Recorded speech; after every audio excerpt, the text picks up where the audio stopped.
Welcome to news watch. ముందుగా headlines చూద్దాం. పరిగిలో 100 బెడ్ల area hospital నిర్మాణానికి శంకుస్థాపన. మారని పాకిస్తాన్ తీరు, భారత్ పై మళ్లీ డ్రోన్లతో దాడికి యత్నం. తోక జాడిస్తే అంతం చేస్తాం, పాక్ ప్రధాని మోదీ హెచ్చరిక. ఐఎన్ఎస్ విక్రాంత్ ఎక్కడుందో చెప్పండి, పీఎంఓ ఉద్యోగినంటూ కాల్. జిన్నారం మత ఘర్షణలో అరెస్టైన బీజేపీ కార్యకర్తను సంగారెడ్డి సెంట్రల్ జైల్లో పరామర్శించిన మెదక్ ఎంపీ రఘునందన్ రావు.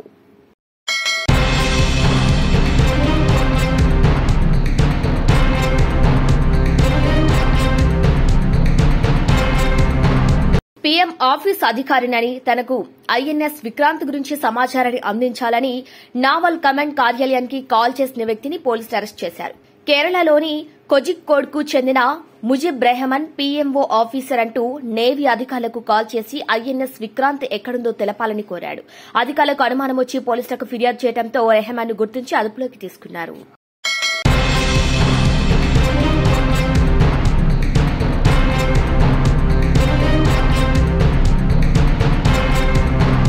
ప్రముఖ పుణ్యక్షేత్రం ద్వారకా తిరుమల శ్రీ వెంకటేశ్వర స్వామివారి వైశాఖ మాస తిరు కళ్యాణ మహోత్సవాలు ఘనంగా జరుగుతున్నాయి. బ్రహ్మోత్సవాల్లో భాగంగా నేడు స్వామివారి ద్వారకా తిరుమల పురవీధుల్లో అంగరంగ వైభవంగా రథోత్సవం నిర్వహించారు. రథోత్సవంలో పాల్గొన్నారు ఉండి నియోజకవర్గ ఎమ్మెల్యే డిప్యూటీ స్పీకర్ రఘురామకృష్ణ. రథోత్సవంలో పాల్గొని ప్రత్యేక పూజలు నిర్వహించి తాడుతో రథాన్ని లాగారు డిప్యూటీ స్పీకర్ రఘురామకృష్ణ కుటుంబ సభ్యులు. ఈ కార్యక్రమంలో వంశపార్య ధర్మకర్త నివృతారావు, ఆర్య ఈవో ఎన్వీఎస్ఎన్ మూర్తి, ఆలయ అధికారులు పాల్గొన్నారు. రథోత్సవంలో భాగంగా చిత్ర విచిత్ర వేషాలతో, తీన్మా డప్పులతో, మేళతాళాలతో, మంగళ వాయిద్యాలతో, కోలాట భజనలు, కేరళ నృత్యం, వివిధ కార్యక్రమాలను ఏర్పాటు చేశారు దేవస్థానం అధికారులు. ఇక రథోత్సవంలో భక్తులు ఎంతో భక్తి శ్రద్దలతో పాల్గొని స్వామివారికి, అమ్మవారికి రథం లాగి పూజ ద్రవ్యాలు సమర్పించారు.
అని పరితపి కరుడు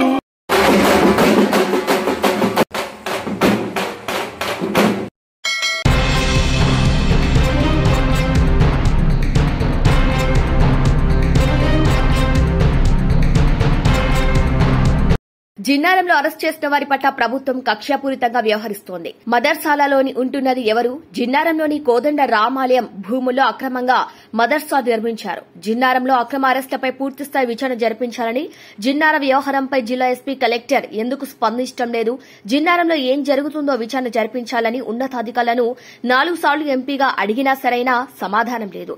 దేశ ద్రోహులను వెంటనే పంపించాలని కేంద్ర హోంశాఖ ఆదేశాలు ఇచ్చినా ఇప్పటికీ అధికార యంత్రాంగం స్పందించడం లేదు. దేశ ద్రోహులకు కాంగ్రెస్ కున్న సంబంధం బయటపడింది. హిందూ బంధువులను జైల్లో పెట్టి వేధిస్తున్నారు. జిన్నారం పటాన్చెరులో మదర్సాలలో చదువు చెప్పేందుకు ఎక్కడి నుంచి తీసుకువచ్చారు? ఈ వ్యవహారంపై పూర్తిస్థాయి వివరణ ఇవ్వకపోతే హిందూ బంధువులు విడుదలైన తర్వాత పోలీస్ స్టేషన్ నందు ధర్నాకు దిగుతామని హెచ్చరించారు.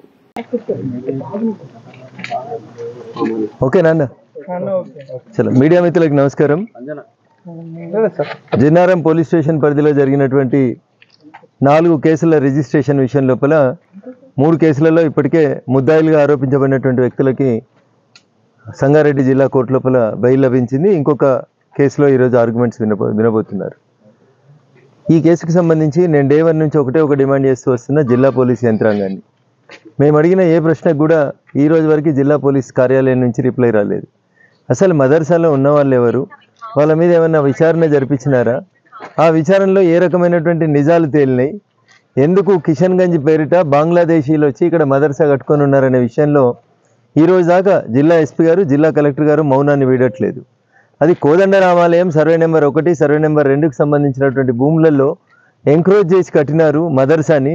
దాని మీద పూర్తి స్థాయిలో విచారణ జరిపించండి అంటే కనీసం జిల్లా యంత్రాంగం చీమగుట్టినట్టు కూడా బిహేవ్ చేయట్లేదు. ఇది దురదృష్టకరం. ఈ దేశాన్ని పాలిస్తున్నటువంటి అధికార పార్టీ భారతీయ జనతా పార్టీకి సంబంధించినటువంటి ఒక గౌరవ ప్రజాప్రతినిధిని, ఎంపీగా నేను 4 సార్లు పోలీస్ అధికారులను కలిసి, డీజీపీని కలిసి, తహసీల్దార్కి ఫోన్ చేసి ఏం జరుగుతుంది జిన్నారంలో అంటే కనీసం ఈ రోజు దాకా విచారణ జరపడానికి ఈ రాష్ట్ర ప్రభుత్వం ముందుకు రావట్లేదు. ఇది కాంగ్రెస్ పాలిత రాష్ట్రాల లోపల కాంగ్రెస్కి దేశద్రోహులకి మధ్యలో ఉన్నటువంటి అవినాభావ సంబంధం. చాలా స్పష్టంగా దేశద్రోహులకు షెల్టర్ ఇస్తూ, దేశద్రోహుల్ని ఎంకరేజ్ చేస్తూ, ఫారిన్ కంట్రీస్ నుంచి వచ్చినటువంటి వాళ్ళని ఎలిమినేట్ చేయాలి, బయటికి పంపించాలని భారత ప్రభుత్వం స్వయంగా అమిత్ షా గారు ముఖ్యమంత్రికి ఫోన్ చేసి చెప్తే కూడా ఈ రోజు దాకా విచారణ జరపకపోవడం, 30 మంది హిందూ బంధువులని జైల్లో పెట్టి ఇంకా దాని మీద బెయిల్ రాకుండా ఎట్లా చూద్దామనే ఆలోచన తప్ప అసలు అక్కడ జరిగినటువంటి సంఘటన ఏంది, మదర్సా ఎందుకు వచ్చింది, నిజంగా జిన్నారంలో, బొల్లారంలో, పటాన్చెరులో గరీబులకు చదువు చెప్తున్నారా, వాళ్ళని ఎక్కడి నుంచి తెచ్చి ఇక్కడ పెంచి పోషిస్తున్నారు, వాళ్ళని ఎందుకు ఈ దేశ డెమోగ్రఫీని డిస్టర్బ్ చేసేందుకు వదిలేస్తున్నారనే విషయం లోపల ఈ రోజు దాకా కూడా ఈ రాష్ట్ర ప్రభుత్వం నుంచి సమాధానం లేదు. కాబట్టి దయించి ఇప్పటికైనా నేను ఈ రాష్ట్ర ప్రభుత్వాన్ని, జిల్లా పూర్తి యంత్రాంగాన్ని, పోలీస్ యంత్రాంగాన్ని, రెవెన్యూ యంత్రాంగాన్ని చాలా స్పష్టంగా డిమాండ్ చేస్తూ ఉన్నాం. మీరు దీనికి సంబంధించినటువంటి రిపోర్ట్ని ఇవ్వకపోతే జైలు నుంచి హిందూ బంధువులు రిలీజ్ అయిన తర్వాత నేరుగా మళ్ళీ వచ్చేది మేము మీ పోలీస్ స్టేషన్ ముందుకే తప్ప ఇంకొక దగ్గర కాదు. ఏ కేసులలో అయితే మమ్మల్ని అరెస్ట్ చేసి అక్రమంగా జైలుకు పంపించిండ్రో అసలు ఆ మదర్సా ఉనికి గురించే మేము ప్రశ్నిస్తూ ఉన్నాం. కాబట్టి జిల్లా ఎస్పీ గారు, జిల్లా కలెక్టర్ గారు, ఆ మదర్సా ఎక్కడిది, ఎవరి పేరు మీద కొన్నారు, ఎవరు ఓపెన్ చేసిరు మదర్సాని, మదర్సాలో ఉంటున్నటువంటి పిల్లలు ఏ దేశస్తులు, మదర్సాలో చదువు చెప్తున్న వాళ్ళు ఏ దేశస్తులు, దీనికి సంబంధించి మీరు అధికారికమైనటువంటి వివరాలని ఒక పార్లమెంట్ సభ్యుడిగా నాకు ఇవ్వకపోతే ఖచ్చితంగా మేము ఇది అప్రాపరియేట్ చర్యకి నేను భారత ప్రభుత్వానికి రికమెండ్ చేస్తాను, డిఓపిటీకి రికమెండ్ చేస్తాం. జిల్లా ఎస్పీ, జిల్లా రెవెన్యూ అధికారులుగా ఉండి మీరు ఏం జరుగుతుందని అడిగితే, ఒక బాధ్యతాయుత స్థానంలోనే ఒక ఎంపీ అడిగితే మౌనమే సమాధానం అవుతుందంటే మీరు దేశద్రోహులకి మద్దతు ఇస్తున్నారని చెప్పి భావించాల్సి ఉంటుంది. కాబట్టి ఇప్పటికైనా ఈ జిల్లా యంత్రాంగం వాళ్ళ పనితీరును మార్చుకొని, జిన్నారంలో జరిగినటువంటి పొరపాటును సరిదిద్దుకొని, అక్కడ ఉన్నటువంటి మదర్సా విషయం లోపల పూర్తి విచారణ జరిపి అమాయకులైనటువంటి హిందూ బంధువులని గత 20 రోజుల నుంచి జైల్లో పెట్టిన వాళ్ళని వెంటనే విడుదల చేసేందుకు మీరు సహకరించని పక్షంలో వాళ్ళు రిలీజ్ అయిన తర్వాత ఖచ్చితంగా ఒక పెద్ద ఉద్యమాన్ని జిన్నారం నుంచే మదర్సాలకు వ్యతిరేకంగా ప్రారంభిస్తామని ఈ సందర్భంగా రాష్ట్ర ప్రభుత్వాన్ని హెచ్చరిస్తామని.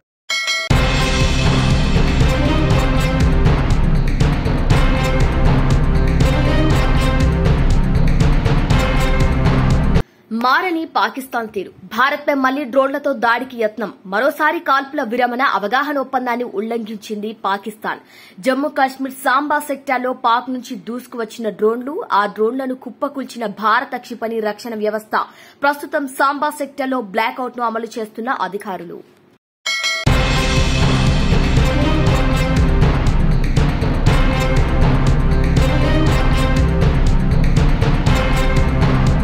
ఆపరేషన్ సింధూర్ దెబ్బకు పాకిస్తాన్ 3 రోజుల్లోనే కాళ్ల బేరానికి వచ్చిందని ప్రధాని మోదీ తెలిపారు. ఆపరేషన్ సింధూర్ ప్రారంభమైన తర్వాత తొలిసారి ఆయన జాతిని ఉద్దేశించి ప్రసంగించారు.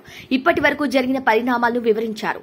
ఉగ్రవాదులపైనే మన సైన్యం దాడి చేసిందని, కానీ పాకిస్తాన్ ఉగ్రవాదాన్ని మద్దతుగా ఉంటూ మనపై ఎదురుదాడి చేసిందన్నారు. పాకిస్తాన్ కు నేరుగా బుద్ది చెప్పామని, 3 రోజుల్లోనే కాళ్లబేరానికి వచ్చిందని తెలిపారు. ఉగ్రవాదం, చర్చలు ఒకేసారి ఉండే అవకాశం లేదని స్పష్టం చేశారు. పాకిస్తాన్తో చర్చలంటూ జరిగేదే అతి ఉగ్రవాదం. పాకిస్తాన్ మిస్సైల్స్ అన్ని మన రక్షణ వ్యవస్థల ముందు తేలిపోయాయని, మనం మాత్రం పాకిస్తాన్ గుండెల్లో బాంబులు పేల్చామని మోదీ తెలిపారు. భారత్ దాడి తర్వాత బతికుంటే చాలని పాకిస్తాన్ అనుకుంటోందని, ఉలిక్కిపడేలా పాకిస్తాన్ ను దెబ్బతీశామని ప్రధాని స్పష్టం చేశారు. పాకిస్తాన్ తదుపరి చర్యలపై ఓ కన్నేసి ఉంచామన్నారు. అణుదాడి చేస్తామని బెదిరిస్తే సహించేదే లేదన్నారు. పాక్ తోక జాడిస్తే పరిణామాలు తీవ్రంగా ఉంటాయని హెచ్చరించారు. భారత్ దాడులకు తాళలేక మే 10వ తేదీన పాకిస్తాన్ డీజీఎంఓ భరత్ ను సంప్రదించిందని మోదీ తెలిపారు. అప్పటికే పాకిస్తాన్లోని ఉగ్రమూకలన్నీ తుదముట్టించామని తెలిపారు. ఆపరేషన్ సింధూర్ ను నిలిపేశామని, పాకిస్తాన్ తదుపరి చర్యలను బట్టి రియాక్షన్ ఉంటుందని మోదీ తెలిపారు. భారత్ పై ఉగ్రవాదంతో మళ్లీ దాడి చేస్తే ముఖం పగిలే రీతిలో సమాధానం చెప్తామని స్పష్టం చేశారు. అణ్వాయుధాలను అడ్డం పెట్టుకుని ఉగ్రవాదానికి పాల్పడతామని అంటే చూస్తూ ఊరుకునేదే లేదన్నారు. అమెరికా మధ్యవర్తిత్వంతో సహా ఇతర అంశాలపై ప్రధాని మోదీ ఎలాంటి ప్రస్తావన చేయలేదు. అయితే కశ్మీర్పై ఎవరి మధ్యవర్తిత్వం ఉండదని, పీఓకే విషయంలో మాత్రమే చర్చలు జరుపుతామని స్పష్టమైన సంకేతాలను మోదీ ఇచ్చారు. 6 मई की देर रात 7 मई की सुबह पूरी दुनिया ने इस प्रतिज्ञा को परिणाम में बदलते देखा है. भारत की सेनाओं ने पाकिस्तान में आतंक के ठिकानों पर, उनके ट्रेनिंग सेंटर्स पर सटीक प्रहार किया. आतंकियों ने सपने में भी नहीं सोचा था कि भारत इतना बड़ा फैसला ले सकता है. लेकिन जब देश एकजुट होता है, नेशन फर्स्ट की भावना से भरा होता है, राष्ट्र सर्वोपरि होता है, तो फौलादी फैसले लिए जाते हैं, परिणाम लाकर दिखाए जाते हैं. जब पाकिस्तान में आतंक के अड्डों पर भारत की मिसाइलों ने हमला बोला, भारत के ड्रोन्स ने हमला बोला, तो आतंकी संगठनों की इमारतें नहीं, बल्कि उनका हौसला भी थर्रा गया. बहावलपुर और मुरिद के जैसे आतंकी ठिकाने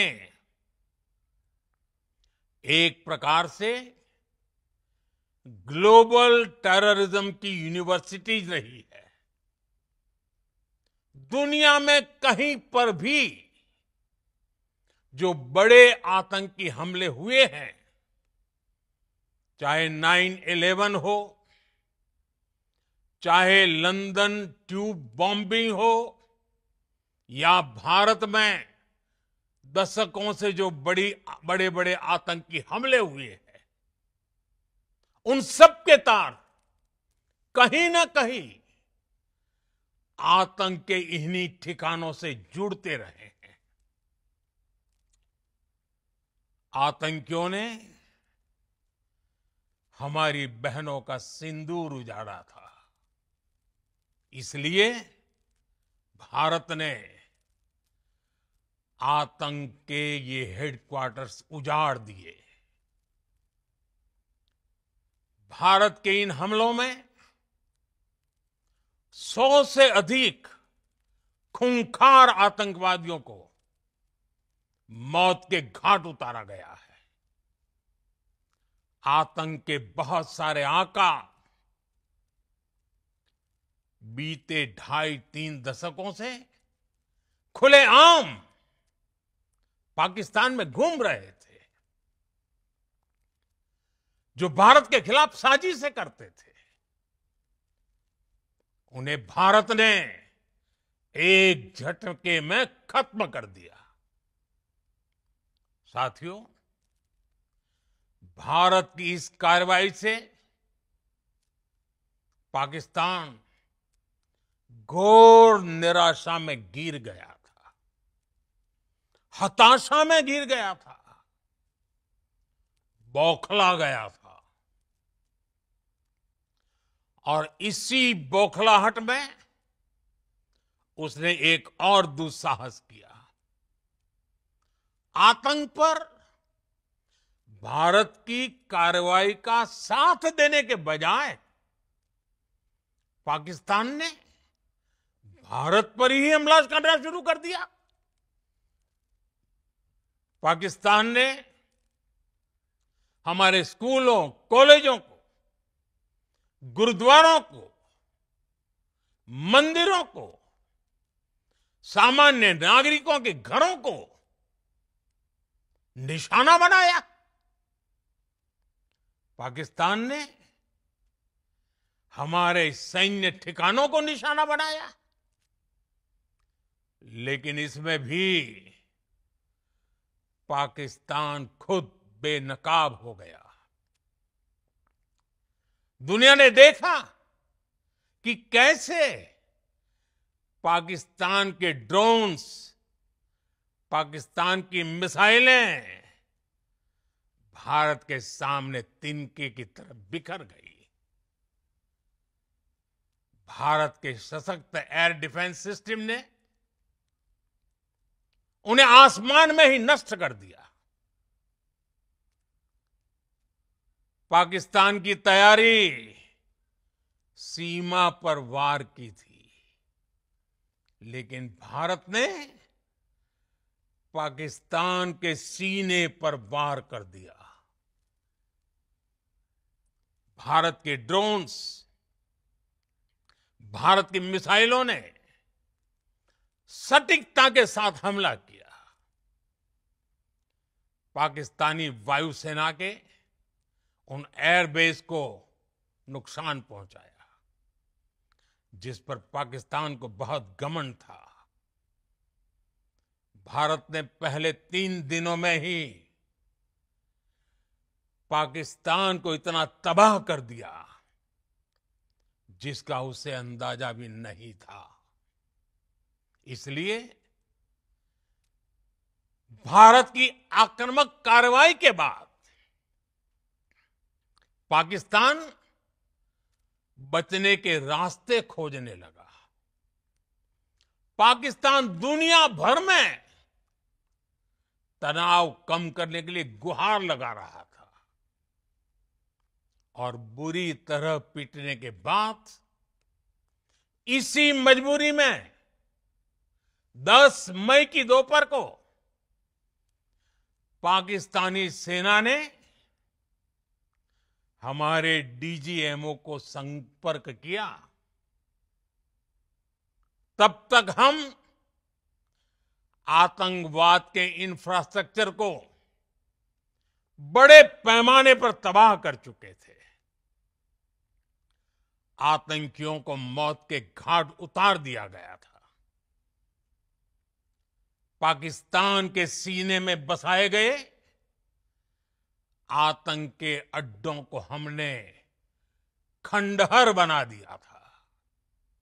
इसलिए जब पाकिस्तान की तरफ से गुहार लगाई गई, पाकिस्तान की तरफ से जब ये कहा गया कि उसकी ओर से आगे कोई आतंकी गतिविधि और सैन्य दुस्साहस नहीं दिखाया जाएगा, तो भारत ने भी उस पर विचार किया। और मैं फिर दोहरा रहा हूं,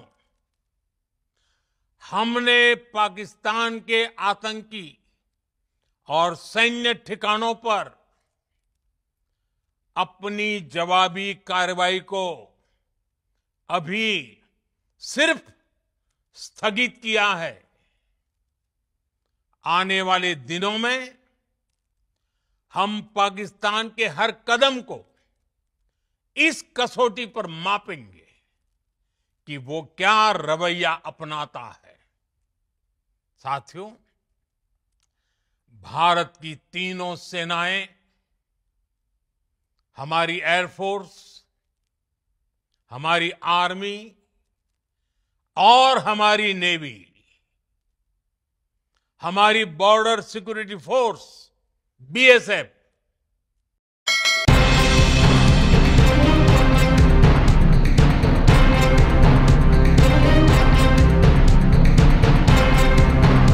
పరిగి కమ్యూనిటీ హెల్త్ సెంటర్ ను 100 బెడ్ల ఏరియా హాస్పిటల్ గా అప్గ్రేడ్ చేసుకుంటున్నాం.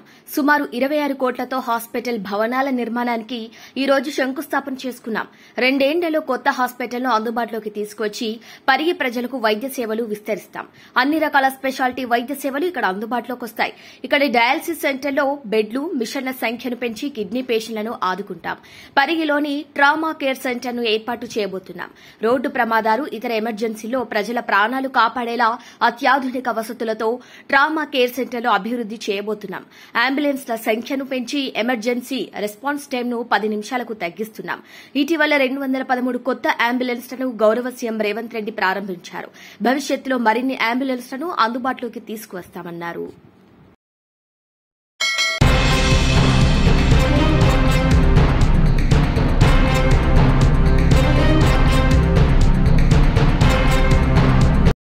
గత సంవత్సరంతో పోలిస్తే కమర్షియల్ ట్యాక్స్ శాఖలో మొత్తం 6% ప్రగతి కనిపించింది. ఇది ఒక మంచి పరిణామమని డిప్యూటీ సీఎం భట్టి విక్రమార్క మల్లు అన్నారు.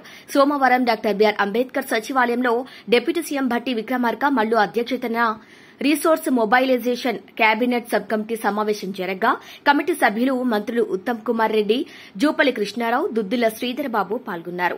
ఇక మార్చి మాసంలో సీఎస్టీ, వ్యాట్ ఓవరాల్ గ్రోత్ 600 కోట్ల ఆదాయం లక్ష్యంగా పెట్టుకోగా సుమారు 500 కోట్ల ఆదాయం రాష్ట ఖజానాకు సమకూరింది. భవిష్యత్తులోనూ పక్కా ప్రణాళికతో ముందుకు వెళ్లాలని డిప్యూటీ సీఎం సంబంధిత అధికారులకు సూచించారు.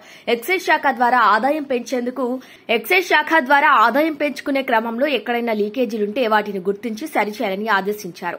అపార్ట్మెంట్లు, ఫ్లాట్స్ విక్రయాల్లో మంచి ప్రగతి కనిపిస్తున్నప్పటికీ ఓపెన్ ఫ్లాట్స్ విక్రయాల్లో ఆశించినంత వేగం కనిపించడం లేదు. విశ్లేషించి తగిన చర్యలు తీసుకోవాలని మంత్రుల బృందం అధికారులను ఆదేశించింది. రవాణా శాఖలో కొత్తగా తీసుకువచ్చిన ఆటోమేటిక్ నెంబర్ ప్లేట్ రికగ్నైజేషన్ వివిధ శాఖల్లోనూ విస్తృతంగా వినియోగించుకుని పెద్ద మొత్తంలో తనిఖీలు చేపట్టాలని మంత్రుల బృందం ఆదేశించింది. గిరిజన ప్రాంతాల్లో ఉన్న సొసైటీల ద్వారా ఇసుక అమ్మకాలు జరపాలని, నిజమైన వారిని గుర్తించి ట్రైబల్ సొసైటీలో సభ్యులుగా చేర్చాలని, గిరిజన సంక్షేమ శాఖ ఈ అంశాన్ని తీవ్రంగా పరిగణించి పకడ్బందీగా అమలు చేసి అసలైన గిరిజనులకు ఆదాయం సమకూరేలా చర్యలు చేపట్టాలని మంత్రుల బృందం ఆదేశించింది. జిల్లా కేంద్రాల్లో ఉన్న విలువైన భూములను గుర్తించి వాటిని సంరక్షించే బాధ్యతలు వెంటనే చేపట్టాలని రెవెన్యూ అధికారులను మంత్రుల బృందం ఆదేశించింది. నిర్మాణం అనుమతుల విషయంలో హెచ్ఎండీఏ వేగం పెంచాలని మంత్రుల బృందం సూచించింది.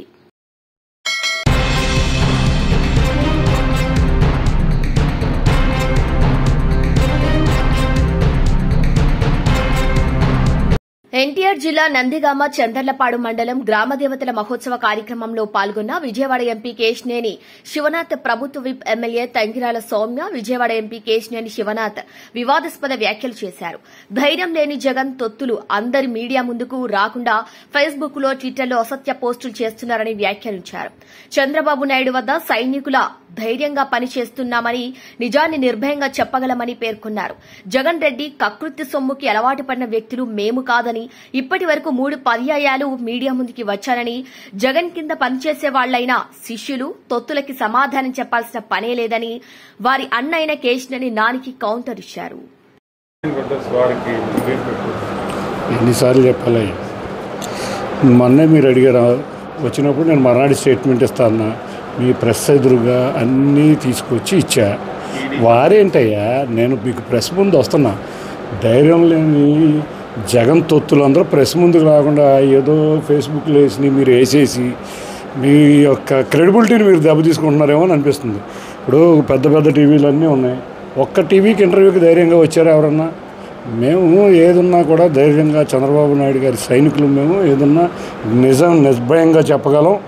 అంతేగాని ఎవరో కక్కుర్తి సొమ్ముకి, జగన్ రెడ్డి కక్కుర్తి సొమ్ముకి అలవాటు పడిన వ్యక్తులం కాదు. మేము ధైర్యంగా ఇప్పటికి 3 సార్లు ప్రెస్ మీట్కి వచ్చాను. మళ్ళీ బ్రదర్స్ వారు, మా వారు జగన్ రెడ్డితో, ఎవరో జగన్ రెడ్డి శిష్యులో, జగన్ రెడ్డి తొత్తులో, జగన్ రెడ్డి పనోళ్ళలో వీళ్ళకి సమాధానం ఇవ్వాల్సిన పని మాకు లేదు. Thank you.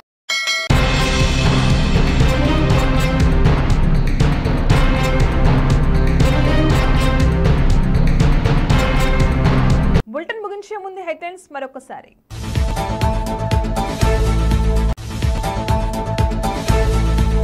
పరిగిలో 100 బెడ్ల ఏరియా హాస్పిటల్ నిర్మాణానికి శంకుస్థాపన.